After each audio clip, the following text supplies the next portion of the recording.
Hello, my multifamily friends. Welcome back to You Asked, We Answered, hosted by Southwest Utility Solutions. My name is Caroline, your certified question answerer, and today the question that I'm answering is, how can I allocate water if I'm doing RUBS? That is an excellent question, and one that is not as obvious as it sounds. If you are billing back water in the state of Texas, there are a lot of rules you need to follow, and quite a few no-nos when it comes to how you can recover your water expense if you have a RUBS program implemented on your multifamily community. So the first thing to note here is that billing methods for water, not a one-size-fits-all kind of solution. Depending on the state of your community, what kind of data you got, what kind of historical data you have, the size of the units, the unit types, the unit mixes, there is a good billing method allocation out there, but it doesn't mean that what works for one of your properties works for another. Each property is unique and allocation matters regardless though. Don't not do RUBS if you're considering transitioning from an all bills paid community to a RUBS community. Don't not partake in that transition because this whole how do I allocate scares you. There are utility billing partners out there like myself who want to help you figure out what is the best fit for your community. And how do you seamlessly implement that on site to recover the most of your utility bill, but B, make it a very pleasant experience for your team and your residents. So for the sake of this video, I am going to run down the allocation methods laid out by the PUC of Texas, the Public Utility Commission of Texas. As always, I'm referring to notes that are on this side of the screen. You can't see them. I get it. If you want a copy of the notes, just comment below, reach out, email me, call me, whatever you want to do, and I will send you exactly what I'm looking at and referring to on the PUC website. So like I said, for the sake of this video though, I am going to read you what they've got on there so that we can talk about it. And then if you want this information, which you're totally welcome to have, and I would encourage you to ask for it, I will send it to you. So we are referring to subchapter H, as we normally do. This is section 2, the section referred to as to calculate a tenant's bill, okay? So I'm gonna read it to you and then we're gonna talk about it. So section A, for an apartment house, the owner shall multiply the amount established in paragraph 1, which is the paragraph 1 we actually talked about in our last video, and that is how do I bill back water? Like what percentage of water can I bill back if I've got an exception on my property, like if I have an irrigation system, if I have a common area. Section 1 is that math, is figuring out, okay, if I have an irrigation system, if I have a common area, if I don't have an irrigation system, if I don't have another common area, what percentage of my total utility bill am I even allowed to bill back to my residents? Okay, so it says for an apartment house, the owner shall multiply the amount established in paragraph 1, so whatever that percentage is, of this subsection by, all right, section number 1, here's your first option.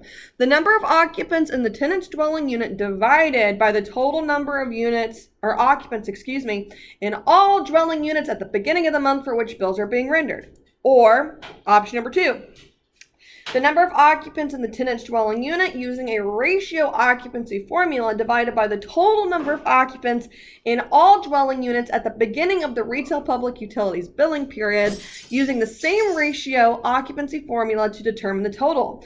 The ratio occupancy formula will reflect what the owner believes more accurately represents the water use in units that are occupied by multiple tenants. The ratio occupancy formula that is used must assign a fractional portion per tenant of no less than that on the following scale. So a dwelling unit with 1 occupant, an owner can assign 1 human for that portion of the allocation. You can assign 1 person for that bedroom. A dwelling unit with 2 occupants, you can assign 1.6 to that unit. For a dwelling unit with 3 reported occupants, you can assign 2.2 people. For a dwelling unit with more than 3 occupants, you can assign up 2.2 plus up to 4 per each additional occupant over 3.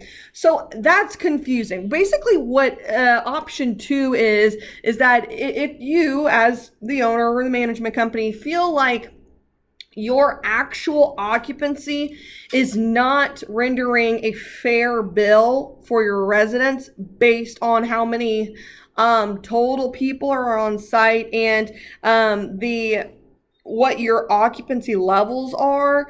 And like I said, it sounds like, really, could this really apply to me? Well, absolutely. It's not a one size fits all thing. And until you really get into the math, you don't know. You really don't know. Basically what option 2 is saying is that if that's your situation, if your actual occupancy isn't reporting a nice bill, a very fair bill, you are allowed to assign a ratio to that unit based on the actual occupancy that you're reporting. But you wouldn't use actual occupancy. There is a factor that applies to the occupancy, but like if I've got, so per one of their examples, for a dwelling unit with 2 occupants, I would assign 1.6 to that unit. So for the occupancy portion of the allocation bill back, if I wanted to use this billing method, I wouldn't say, okay, there's 2 people living in this unit, so theirs is a factor of 2 as far as their bill back is concerned. No, I would assign 1.6. It's tricky. Okay. Let's move on. The third option is the average number of occupants per bedroom, which shall be determined by the following occupancy formula. The formula must calculate the average number of occupants in all dwelling units based on the number of bedrooms in the dwelling unit according to the scale below, notwithstanding the actual number of occupants in each of the dwelling unit's bedroom or all dwelling units. Number 1, dwelling unit with an efficiency equals 1 person. Option number 2, dwelling unit with 1 bedroom equals 1.6 people. Option number 3, dwelling unit with 2 bedrooms equals 2.8 people. And option number 4, dwelling unit with 3 bedrooms equals 4 people plus 1.2 for each additional bedroom. Or, there's more, let's scroll down here. A factor using a combination, my notes scrolled too fast. Using a combination of square footage and occupancy in which no more than 50% is based on square footage. The square footage portion must be based on the total square footage living area of the dwelling unit as a percentage of the total square footage living area of all dwelling units of the apartment house. And I misspoke earlier. We're not in subchapter H, we're in subchapter I, by the way. Subchapter I of chapter 24. And the last option is the individually submetered hot or cold water usage of the tenant's dwelling unit divided by all submetered hot or cold water usage in all dwelling units. So as you can see, there's quite a few different ways to bill back. That Texas bedroom ratio, to break that down a little bit more, that would be used if you don't have good occupancy data. Maybe you just acquired a community and they have not been doing a good job at tracking occupancy. You don't have time to go knock on the doors, count the people.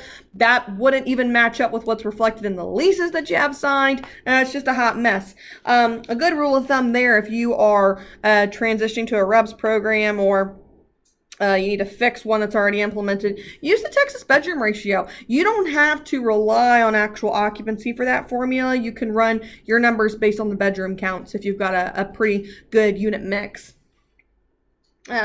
So quite a few ways to bill back water here, quite a few options. Great question. As always, I'm super excited to just bring these answers to you guys. I think that they are fantastic questions. Thank you for asking them. My goal is to bring value to the multifamily industry and make sure that you are aware of what the rules are and how you can follow them, but also run a super efficient property. You keep asking questions. I will keep bringing you answers. Until next time, stay tuned for our next answer, y'all. Bye, guys.